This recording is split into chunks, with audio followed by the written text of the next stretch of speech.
لكن انت مامتك اصلا مصريه مصريه واسمها فاطمه، والعجيب ان بابايا محمد وامي فاطمه، وجدتي اللي بتحكي لي حواديت فاطمه برضه.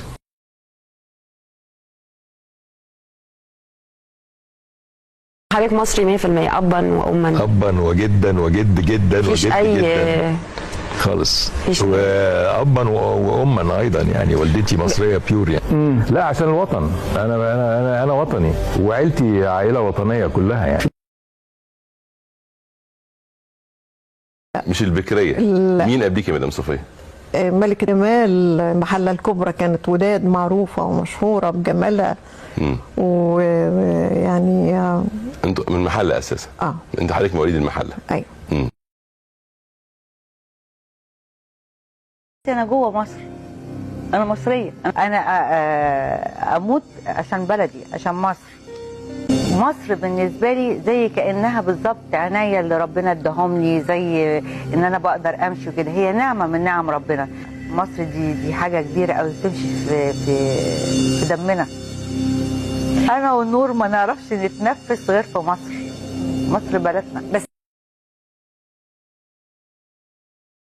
اصلا صعيديه الاصل. طبعا يعني عندك من جواكي حاسه انك مصريه، حتى النخاع الاصل وكل حاجه. الاب والام الاثنين من الصعيد ما شاء الله، فصعيديه رسمي. دماغك ناشفه بقى حجر. نيلي كريم، شو فيكي روسي شو فيكي فرعوني؟ فرعوني. مصري. بص على فكره ملامحي مش روسيه لان انا شبه والدي جدا. يعني انا بيقولوا لوسي فلسطينيه، قلت لهم لا انا اسمي التميمي، وفي عائلات كتير من عيله التميمي. انا مصريه ومن مواليد باب الخلق، وابويا صعيدي وامي اسكندرانيه يعني. وساعات بقى يطلع عليك حاجات ما حدش يصدق الحاجات اللي مكتوبه في السوشيال ميديا عني، لان في حاجه اسمها ويكيبيديا كانوا كاتبين معلومات كتيره قوي، معلومات ولا معلومه فيهم صح غير اسم لبلبه. انا مولوده في مصر الجديده، وابويا لا اب اسكندراني من اسكندريه، اسكندراني عتره عشان كده بحب اسكندريه قوي.